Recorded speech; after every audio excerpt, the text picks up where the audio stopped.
Hi again then guys, and so no sooner than I make a quick update video yesterday about drivers being added to Scape locations, and now we have what we'd all been waiting for, 7 new cars in silhouette form for us to get excited about and to speculate about, and as always for people to complain about that I wanted this, I wanted that. Unfortunately, that's not going to change anytime soon because that's the nature of fandom, as unfortunate as it is.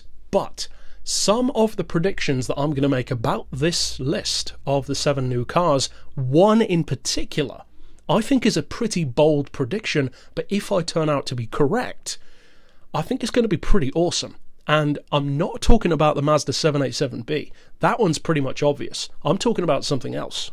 So, with that said, let's get into it. Let's start off with the top left first of all. It's pretty obvious, it's a Daihatsu Copen. You can't really mistake that distinctive jelly bean shape anywhere else, and although this might seem to be one of those kind of jokey cars to add to the pack like the Fiat 500 last time, I'm actually quite excited that a vehicle like this, along with 2 others later on, are coming to the game.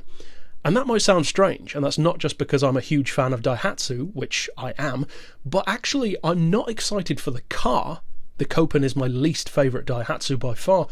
The reason why I'm excited is the same reason why I was excited by the Ford Raptor and the Shelby Cobra, and that is because of what it represents. It's not about the Copen coming back, it's about K-cars coming back. And I, along with many of you guys, am a huge fan of the engineering and the tech and the performance that goes into the vastly underrated and undervalued category of performance cars that is K-cars. They are really, really good for low-powered events. So for me, it's a pretty obvious one, it's a Daihatsu Copen. What about the next one? Well, it's pretty obviously a Ford GT, or at least of the GT lineage. Again, it's clearly not the latest Ford GT, much to the chagrin of many players. I know a lot of you guys, myself included, would like to see that one included. But I think, based on the fact that we already have the road version, we already have a GT40, it certainly doesn't look like the classic Golf GT40, but speaking of Golf, I believe, based on the fact that we already have the road car, which would indicate it's probably the race car, I think it's unlikely to be the concept, but combined with the fact that it does not have the rear wing of the Spec 2, I believe this is going to be the Golf liveried Ford GT LM race car. And also the silhouette of those chunky chrome concept wheels would back up that theory as well. And although you might think, well, why not just add the Spec 2 instead?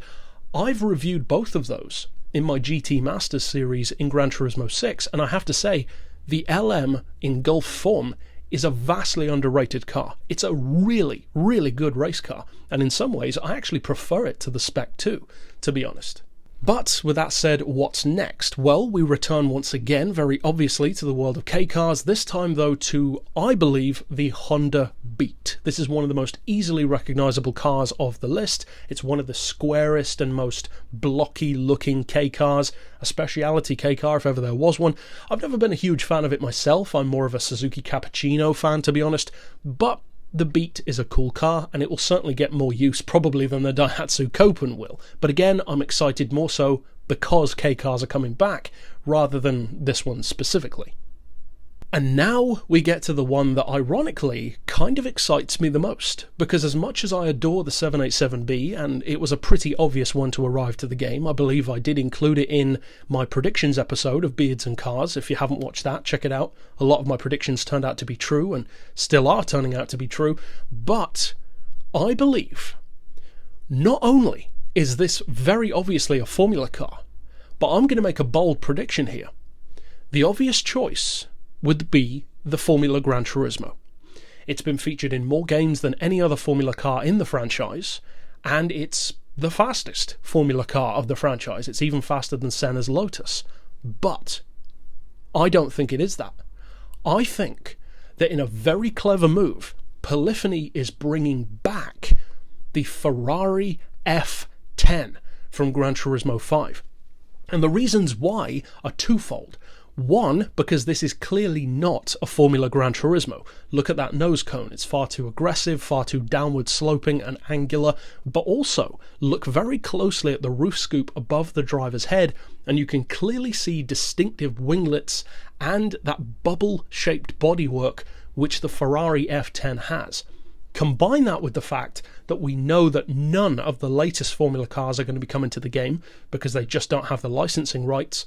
I think they're bringing back the Ferrari. And to me, if that does turn out to be true, that's going to be awesome because I love the Ferrari F10. And in fact, it's my favourite Formula car of the entire franchise. So that's my boldest prediction by far. But if it turns out to be true, I think that's going to be awesome. My next prediction is one which I think is kind of obvious once you see the car that I'm going to say. Some people could say maybe a small, say, concept sports car of some kind. I'm going to go ahead and say that I think this one is the Honda S660. If you just look at that shape, it's pretty obvious as soon as you look at the two. It's got to be that car. It's got the Targa top with the sloping down back end, the jutting out rear bumper, and that distinctive Honda grille at the front. It's pretty obvious to me it's going to be that car. Plus, that would line up quite nicely with the Honda Beat as well. Next up, of course, the car which is the star of the thumbnail. Doubtless it will get the most mileage of any car in the pack. Unless, of course, it does turn out to be a Ferrari F10 in my other prediction. The Icon. The most important Japanese car to ever win the Le Mans, because of course it's not the only one to win now that Toyota did, the iconic Mazda 787B. And to any who are doubting that, just take a look at the Mazda's wing mirror stalks. They're pretty unmistakable. It's definitely a Mazda 787B, and it's the return of an old friend. In the franchise since GT3, it's a great car, it's an icon for a reason, and I'm looking forward to seeing what it sounds like in this game. And of course, last but most definitely not least in terms of price, at least, the Ferrari 250 GTO. It's got one of the most distinctive classic shapes of Gran Turismo. It's obvious. Of course it's going to be a 250 GTO. And I think that one, along with the Formula car, which, as I said, I believe is the Ferrari, if they go based on the franchise's history, that Ferrari could well cost 10 million credits again. Of course, the F2007 was even more at 12.5, but I think it's going to be a 10 million credit car again, and I would not be at all surprised if they carry over the 20 million price tag of this Ferrari as well. So those two alone are going to make the pack quite a pretty penny. But I do think that the Mazda is going to cost about $1 million, which will make up for that, so it's shaping up to be a pretty cool car pack, I think. And in particular, I'm really rooting for my bold prediction about that Ferrari to be true. But we'll have to wait and see. And of course, stick around on the channel for more breakdowns like this, and when the cars come out, we'll be doing tunes for them, rivals matches, reviews. You guys know the drill. If you are new to the channel, stick around for stuff like this as soon as I release it. And for now, as always, thanks for watching.